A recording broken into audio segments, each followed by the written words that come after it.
Hey there, it's Sharon again from Digital Nomad Quest, teaching people how to make passive income to live a financially free and location-independent life. So thank you again for joining me in this 3-part video series, and welcome to video 2. So in video 2, we're going to be teaching a lot about digital downloads and how you can create your first digital download to leverage on the Etsy marketplace. So in the last video, I talked more about my story, my struggles, and sort of how the Etsy marketplace is super powerful and how you can leverage it to make a lot of money on there. In this video, I want to talk a little bit more about digital downloads and why they're so amazing. Firstly, what are digital downloads? I kind of went over it in the first video, but digital downloads are digital files like Photoshop templates, JPEG, PDF, Word docs, you name it, right? So all of these different types of digital files that you can sell in your shop, and whenever someone purchases it, you make money instantaneously, they get their download instantaneously, and it's a win-win. So why would people even want to buy different digital download ideas? Let me talk about my experience. So I sell a lot of Photoshop and Microsoft Word templates. Some Photoshop templates may range from wedding invitations, wedding cards, photography marketing boards, photography mini sessions, you name it. There's tons of ideas, right? So people may purchase these templates because, for example, if they need to create wedding cards, they might not want to shell out a ton of money and they don't want to, create it from scratch. It might be too much work. What I do is I create these templates, I design it myself, and then I have editable fields that they can put in their names and they can put in their pictures, whatever text they need to put in. Everything's designed for you. You have the digital file that you can print out and create for your own wedding. So I make it easy for you to get what you need, and I think that's why digital downloads are so powerful and why a ton of people are buying on the Etsy marketplace. So on the seller side, why are digital downloads so great? So first of all, you don't need to own any inventory. So unlike physical products, you create a digital file and it's on there online. So you don't need to purchase inventory. You keep most of the profits. You don't need to shell out money for all the inventory, right? For example, if you're creating your own brick and mortar store, you normally have to stock it with tons of inventory, and you have to pay for that inventory, which can cost hundreds of thousands of dollars, and that's not what you want. You want to be able to create something that is low cost and people are gonna start to buy. And you can actually create some digital downloads for free, and I'm gonna show you in the next part of this video how you can do that. So it's very easy for both parties. They don't need to worry about shipping. You don't need to worry about shipping either. You don't need to worry about issues on that end. They get their product automatically. So there is still some customer support that you need to do and some maintenance of your listings, but other than that, it's so passive. A lot of it is passive. You could be sitting on the beach and you can get sales, right? So it's very easy. So next, I want to talk a little bit more about digital download ideas. So I'm going to play a little bit from the course that I created on how to make passive income on Etsy. So in this video, I'm going to talk a little bit more about digital download ideas you can create, what type of skills you're going to need for digital downloads. And after that, we're going to go step by step into creating your first digital download. So here it is. Hope you enjoy. Here's a list I've gathered of digital download ideas. It's not a full list, but it's great to get started to give you some ideas.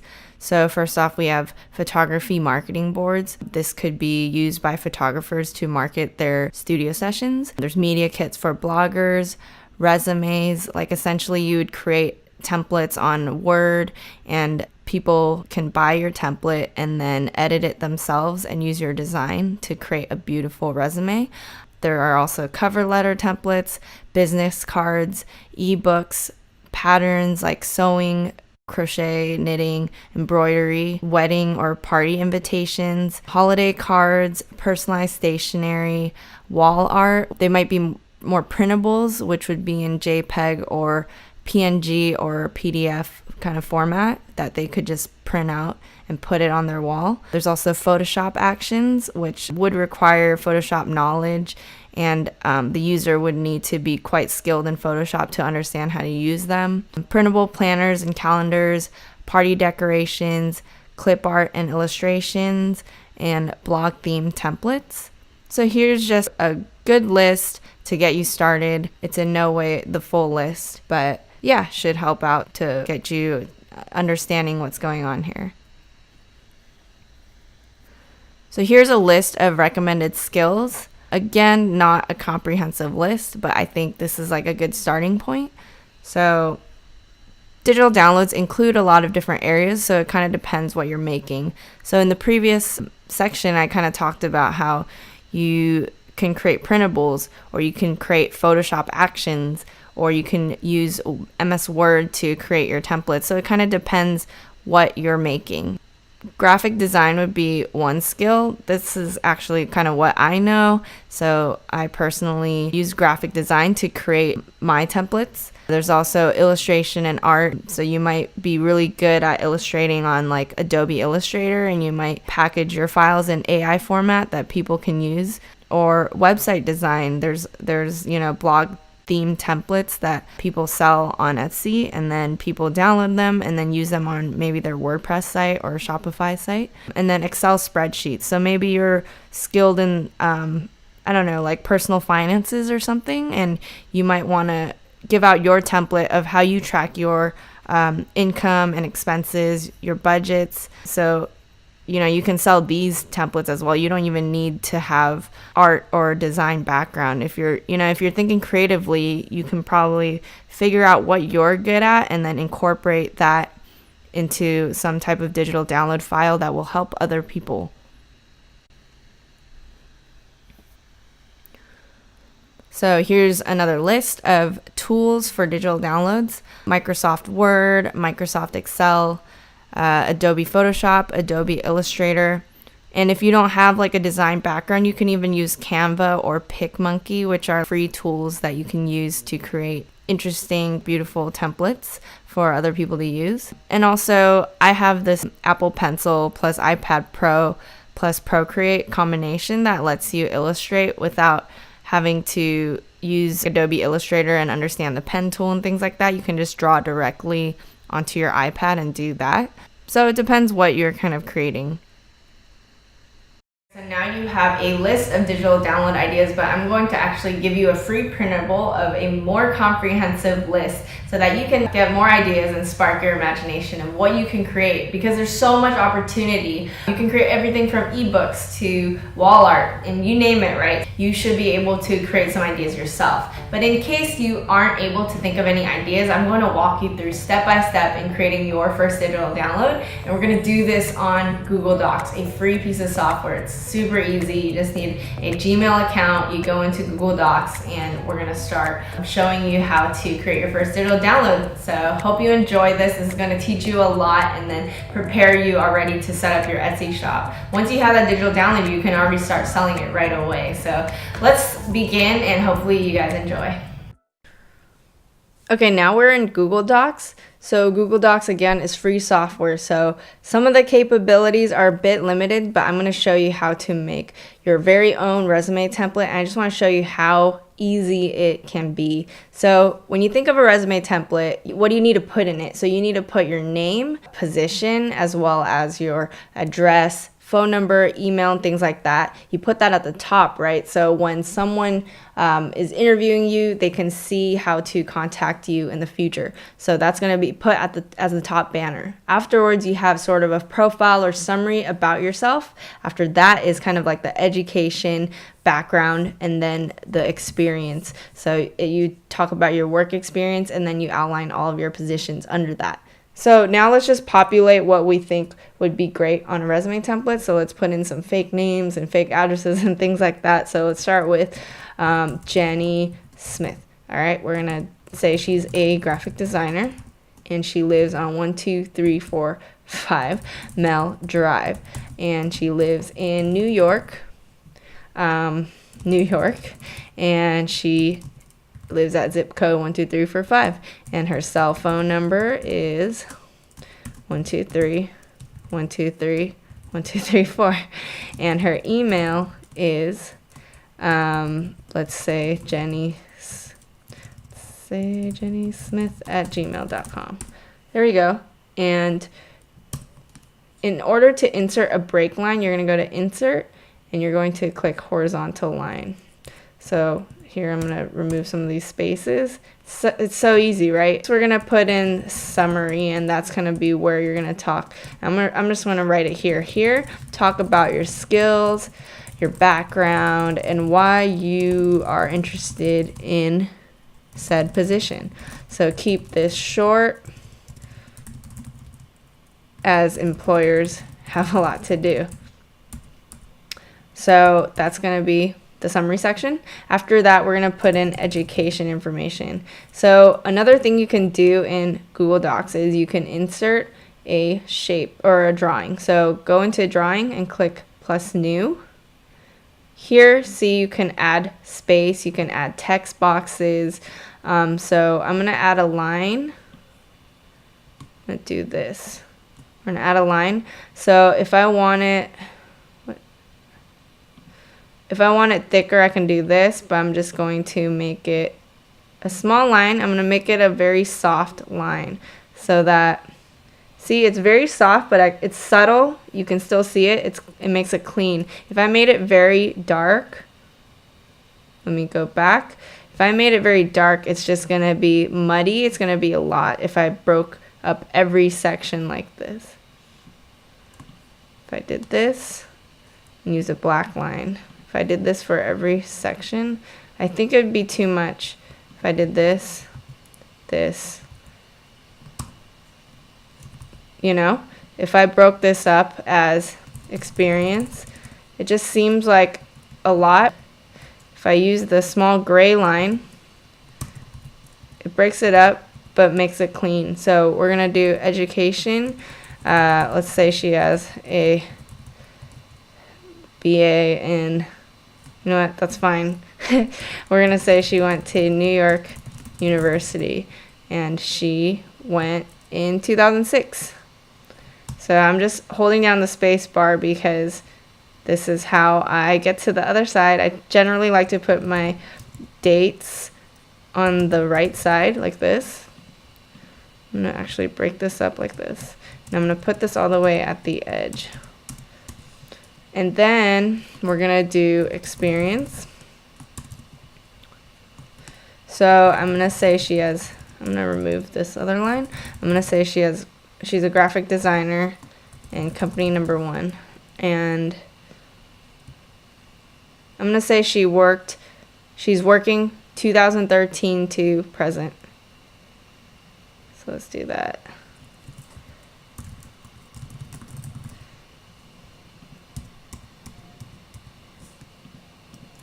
Cool. And we're going to put some bullet points. Usually after you put your position, you talk about things you've done. So I'm going to write, talk about what you've done at the company and what impact you've made. And I'm going to copy and paste this 3 times. And we're going to do this over and over again. I'm just going to copy and paste this. Copy and paste it one more time. So the years will be different. It'll be maybe 2012 to 2013. I'm just making some sample dates now. Let's say that after graduation, she got this job here. Cool. So now we've already populated all the information. Literally took me, 2 minutes, 3 minutes. Now we're going to actually design it. So, you know, all of this is taking up a lot of space. So I'm going to try to actually remove. So I'm actually going to change the header size or the indent. So I'm going to do 0.5. So it's going to be 0.5 there and 0.5 at the bottom. Now I'm going to change the fonts for all of this text. First, I'm going to test out different ones. So Google Docs gives you a bunch of different font options. If you don't like them, you can click more fonts, and they have so many, and they're actually really nice. So I'm going to look through. You can actually sort by types of fonts. So let's look at serif. I'm actually going to look at sans serif.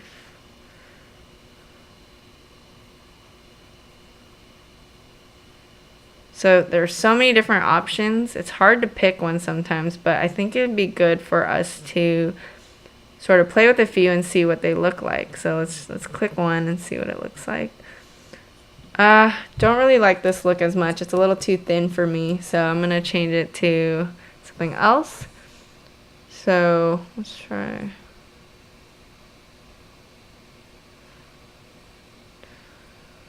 So actually what I realize is usually with something like this, I don't want it to be hard to read. So I want to use one of the I actually want to use one of the normal fonts that people use here. So I like Gill Sans. So this looks clean and easy to read.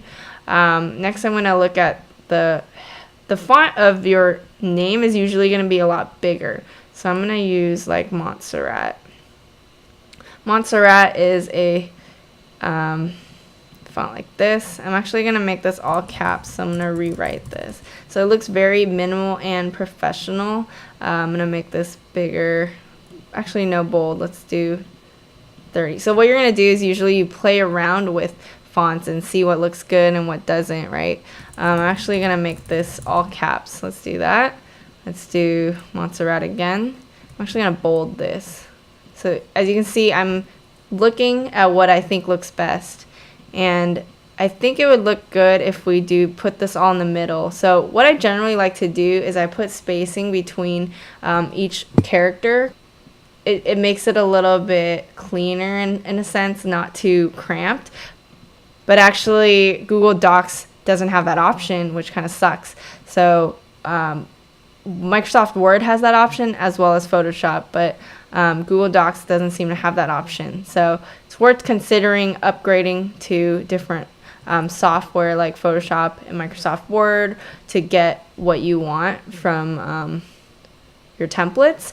But if you don't have that option, you know, I'm still able to make this template through Google Docs. So let's do this in Montserrat. So I'm going to do everything in Montserrat and Gill Sans. So I'm going to rewrite these to be all caps.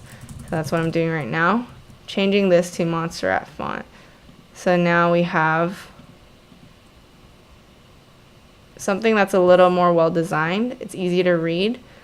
I'm actually gonna, so sometimes people have more bullet points. I'm gonna add another one so to take up more space here. Can it fit another one? Cool. Okay, let's do that. And then this, I'm gonna make it all caps as well. I'm gonna make an underline actually. So let's copy and paste that over here. I think that looks better. Let's remove some of the space here so it can come back. Cool. And I'm gonna do that again. Awesome. Okay, so this is actually company number, I guess 2 and 3, right? Okay, so essentially after you've done all this, you want to make sure everything's spaced correctly, you've done it correctly. So it looks like here my spacing wasn't totally accurate. So I'm fixing this up real quick. And now I think it's basically ready to be exported. Actually here I would want a little bit more differentiation. So I might do this in all caps.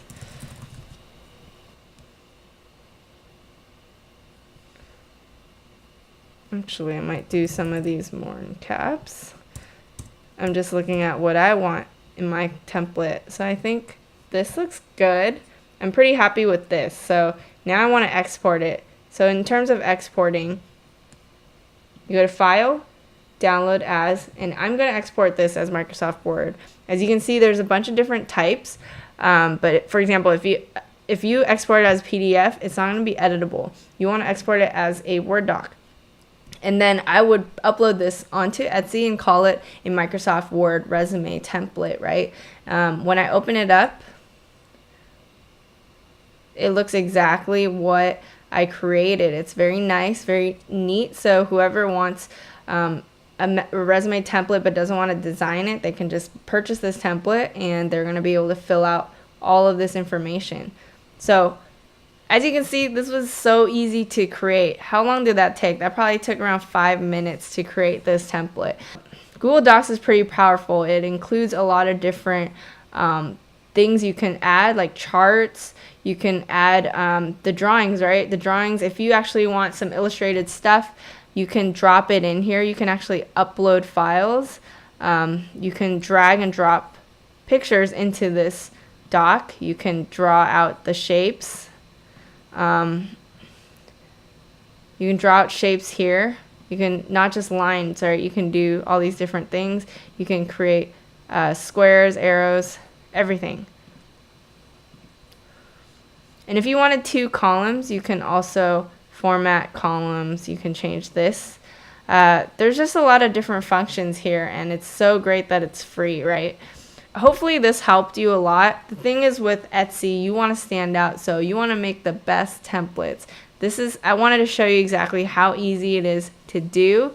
What you're going to do is you're going to keep at it. You're going to try to make the best templates. You want it to be aesthetically pleasing so people would choose yours over the competition, right? So it might be worth it to upgrade to Photoshop, to Microsoft Word, to other programs that might facilitate the creation of whatever you want to create. But again, don't be limited to just Word and Photoshop, right? You can create printables, you can create wall art, you can create coloring books, knitting patterns. There's so many different things you can be creating.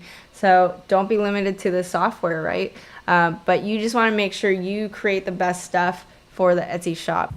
So hopefully you guys enjoyed that tutorial of how to make your first digital download. Now that you have this digital download, you can actually set up your Etsy shop and put that in there and start selling and making some money. In order to actually make money on your Etsy shop, you're going to need to rank on the Etsy marketplace. You're going to want to rank in search results because there is some competition out there. There's actually a lot. As you can see from my last video, a lot of US creators are making a ton of money on there. It's a saturated market, but it's not too saturated where you can't make money.